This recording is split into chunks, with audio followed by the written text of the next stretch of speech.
According to a piece in the Daily Caller, a North Dakota jury found Greenpeace liable for hundreds of millions in damages for its role in a 2016 protest against a natural pipeline. The group was accused of organizing, funding, and supporting violent demonstrations that vandalized property, threatened law enforcement, and delayed construction. Greenpeace trained protesters, supplied equipment, and shared intelligence on the pipeline route. The protests left behind destruction, abandoned vehicles, and contamination risks. The verdict reinforces that protesting does not excuse illegal actions. As the U.S. advances energy projects, activists opposing them must act lawfully or face significant legal consequences. Here to discuss this is the author of the piece, former EPA Chief of Staff, Mandy Gunasakara. Mandy, welcome to the show. Brandon. Yeah. Your article suggests that the Greenpeace verdict sets a precedent for holding activist groups accountable for illegal actions. Do you think this ruling will deter future environmental protests, or will groups find new ways to challenge energy projects? I don't think it will deter any lawful opposition to the right to peacefully assemble, emphasis on the peacefully, or the right to use other First Amendment ways to advocate against projects. But what it does is it restores the clear line of the law that has been around for quite some time, but ignored in recent years as you've seen protests turn into violent clashes, endangering public safety, trespassing, engaging in vandalism.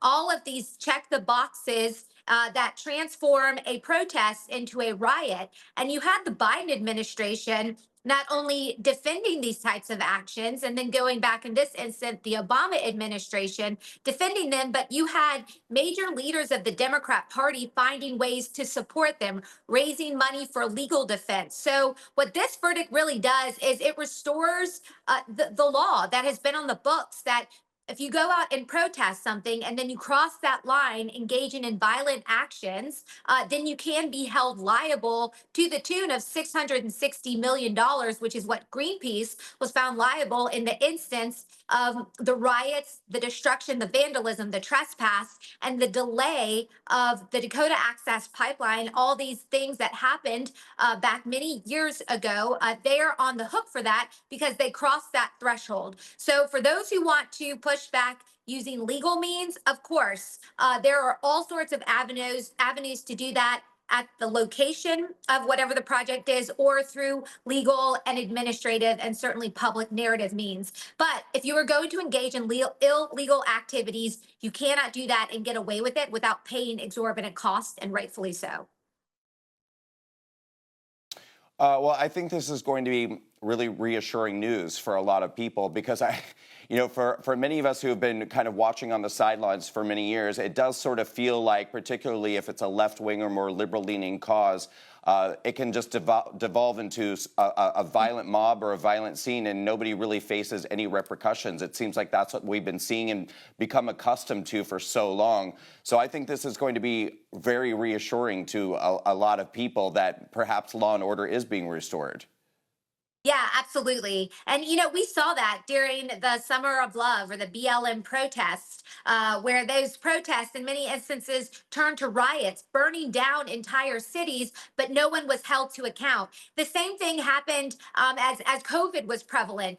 Remember there was a letter that came out basically excusing left-wing activists from having to be held to account for COVID protections, so long as they were engaging in left-wing approved protest/rioting activity. So there's been this double standard that the rest of us normal citizens have been looking around saying, what gives? And so this ruling, you're right, is very important because it's a restoration of law and order, the law that's on the books. And for anyone who is on the receiving end of private property damage, their life has been put in harm's way, or the life of those around them, their workers, their family, their community, the law is on their side to push back. And not just rhetorically, but in ways that really matter. I mean, Greenpeace having to cough up $660 million, they've basically said that this is going to bankrupt them. I don't necessarily buy that, but that's what they're saying. And this goes to show how serious of a message this jury in North Dakota is actually sending. No one is above the law. It doesn't matter if you are out there and you think you're on some moral higher purpose. You cannot take a protest, turn it into a riot, cause damage to life and property and not have to suffer the consequences. And finally, it does seem like it's been quite some time. Finally, that is actually playing out in the way it's supposed to. Mandy, you highlight the irony of protesters leaving behind environmental damage while opposing the pipeline. Do you believe this weakens the credibility of environmental activism, or do you see it as a failure of specific groups rather than the movement as a whole?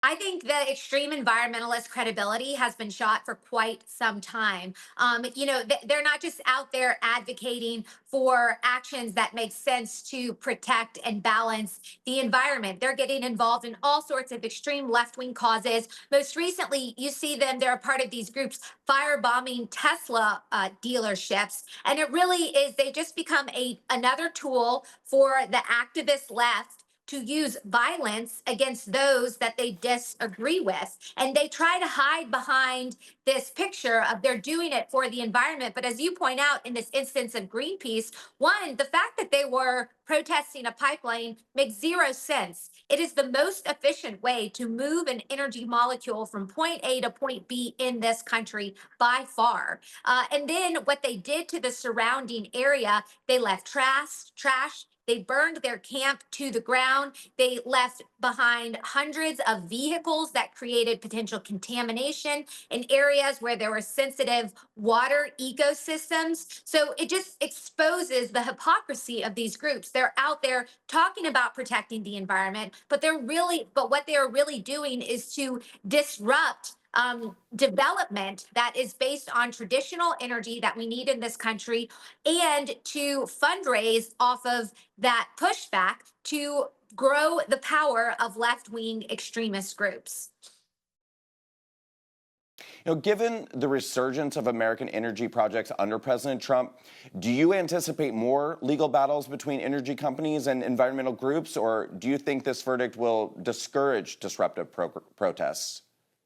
Well, I think that, again, if those protests cross the line and they get into a riot or they create harm to property or people, then they will have to very clearly suffer the consequences. The letter of the law has actually been restored. So I hope that it will deter those sorts of actions. But what we've seen from the left is they won't stop going out there. They won't stop opposing the good work that President Trump is doing to restore American energy dominance. And this includes using coal, oil, and natural gas, what the left calls fossil fuels, and what Team Obama and Team Biden institute an all-out regulatory war against. And then they were funding, in some instances, through USAID and these grants, they were funding protests against these types of developments. So all of that has fallen by the wayside. President Trump is instituting a much better future where we have access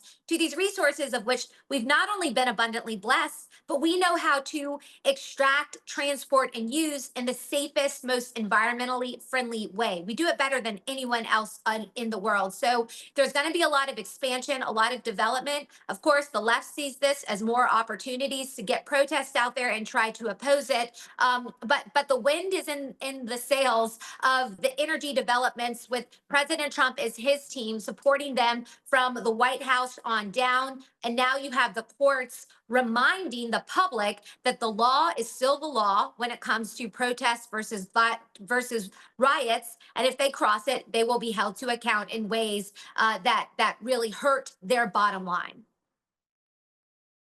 Mandy, the U.S. Department of Health and Human Services has begun mass layoffs, cutting 10,000 full-time employees as part of a reconstructing effort under Secretary Robert F. Kennedy Jr., sparking protests and concerns over public health and safety.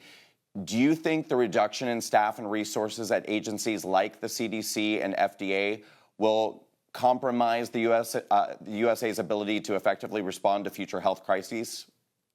No, I don't. A lot of the people who are losing their jobs did not have a mission critical role. And that's what the president and his team, whether it's at EPA, at the Department of Interior, or at HHS, they've been very, very clear. The secretaries and administrator have stated the people who are losing their jobs, or the jobs that are no longer being funded by taxpayers, or jobs that were not critical to the fulfillment of the agency's relative mission. The Department of Government Efficiency has been really great in going in and auditing these operations and then exposing what offices and roles exist that are an absolute waste. A waste in the sense that they either don't contribute, or in some instances are a platform for activists to get in and to disrupt President Trump's America First agenda that the public largely just voted for and supports. So all of the agencies could be cut, in my opinion, by at least 30 to 40%, and the American people would not notice a difference. They would actually see an improvement in the delivery of the various public services that these agencies are designed to actually institute. Mandy, we really appreciate your commentary. Thank you so much for joining us on the show today. Brandon, great to be with you. Coming up, comedian Josh Denny joins the show to take a spin on Headline Roulette. Stay tuned.